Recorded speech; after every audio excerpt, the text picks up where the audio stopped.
यानी कि मध्यम मार्ग। तो मैंने यदि मध्यम मार्ग अपनाया होता तो आज मेरी ये स्थिति नहीं होती। लेकिन मैंने ओवर कॉन्फिडेंस में ये सारे नियमों को तोड़ा, तो आज मैं इसका फल भुगत रहा हूं। आज मेरी आंखें कमजोर हो चुकी है। भगवान चाहेंगे, और मुझे भी भगवान पे पूरा भरोसा है कि ये दृष्टि मुझे अवश्य वापिस मिल जाएगी। कितना समय लगेगा नहीं कह सकता हूं, लेकिन फिर भी मेरा अंदाजा है कि ज्यादा से ज्यादा 2 महीने में मेरी दृष्टि मुझे वापिस मिल जाएगी।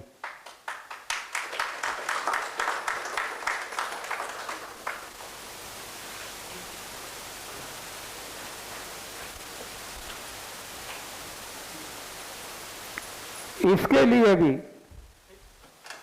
जो हम यहां चर्चा करेंगे, भोजन में बदलाव, ये ही मुझे काम आएगा, ये मुझे पता है। मैं करके दिखाऊंगा। मेरा एक पहले से ये रहा है कि मैं पढ़ी लिखी बातें, कही सुनी बातें नहीं बताता। मैं वो ही बताता हूं जो मेरा खुद का अनुभव हो।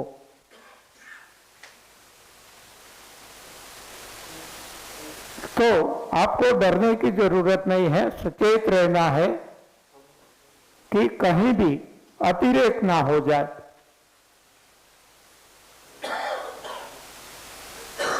यहां हम उपवास के बारे में भी चर्चा करेंगे।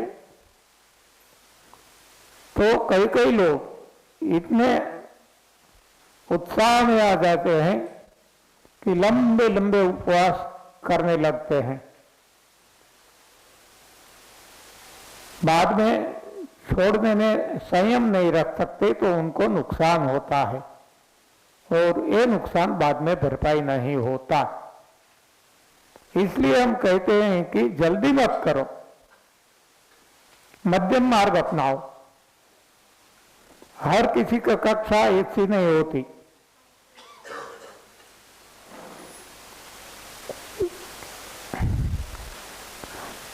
ये मेरे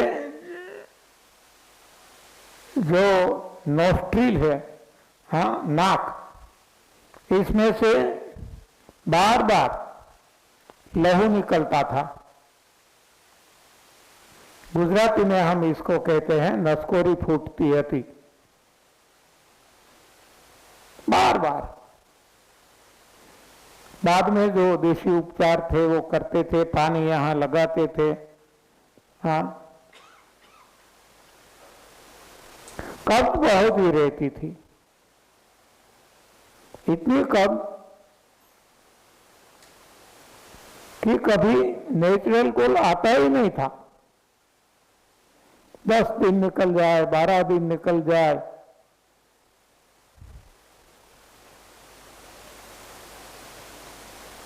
भूख लगती थी, खाता भी था।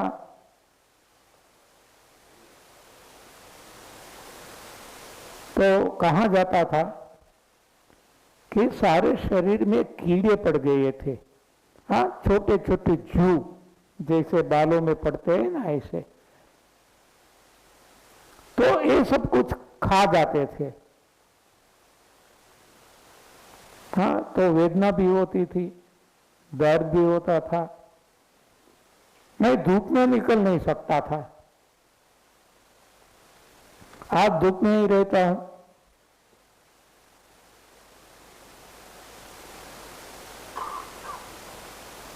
कहना मेरा ये है कि यहां से लेकर यहां तक, फ्रॉम टॉप टू टॉप, मेरा सारा शरीर रोगों से ग्रसित था। इसके कारण जीवन जीने का चाम नहीं रहा था। लगता था ऐसा जी के क्या करें, लेट मी कमिट सुसाइड, हाँ इससे तो अच्छा है आत्महत्या कर लूं। लेकिन भगवान को ये मंजूर नहीं था। तो भगवान ने फरवरी 1993 में मुझे सही रास्ता दिखाया, जिससे मेरे सारे रोग निकल गए। कब निकल गए वो भी पता नहीं चला। इसका प्रयोग मैंने मेरी पत्नी पे किया। पत्नी को बचपन से माइग्रेन था। माइग्रेन की दवाइयां लेते लेते एसिडिटी हो गई। दोनों की दवाइयां लेते लेते कब्ज और ओबेसिटी हो गई। ये सभी की दवाइयां लेते लेते जोड़ों का दर्द, हाँ आर्थराइटिस हो गया। इन सभी की दवाई लेते लेते डॉक्टरों ने बताया कि अभी हमारे पास कोई इलाज, कोई उपचार, कोई दवाई नहीं है। अब तो आपको सर्जरी करवानी पड़ेगी, नी जॉइंट रिप्लेस करवाना पड़ेगा। हमने बताया कि क्या करें, करवा लेंगे जो आप कहते हैं। हाँ इतना दर्द है, सहा नहीं जाता। लेकिन मैंने सवाल किया कि आप कहते हैं कि इसमें ज्यादा दर्द है तो ये करवा लेते हैं। करवा लिया, ठीक हो गया मानो। तो दूसरे में भी दर्द होता है तो डॉक्टर बताते थे वो भी कर लेंगे, हाँ महीने 2 महीने के बाद। कोई बात नहीं, ये भी कर लिया। तो ये तो सारे शरीर में जितने भी जोड़ है, सारे शरीर में जितने भी जोड़ है, जॉइंट्स है, ये सारे दर्द करते हैं। तो क्या हर कोई जॉइंट्स का ऑपरेशन करना पड़ेगा? तो डॉक्टर ने बताया कि वो तो संभव नहीं है। आपको दवाई लेते रहना है और बस वैसे ही आपको जीवन प्रसार करना है। नहीं बैठ सकते हैं नीचे तो मत बैठो, जो काम आप नहीं कर सकते हैं मत करो। हाँ ऐसी स्थिति आ गई थी। लेकिन ईश्वर की कृपा से उसी वक्त हमें साधना मिली। हम इसे साधना कहते हैं।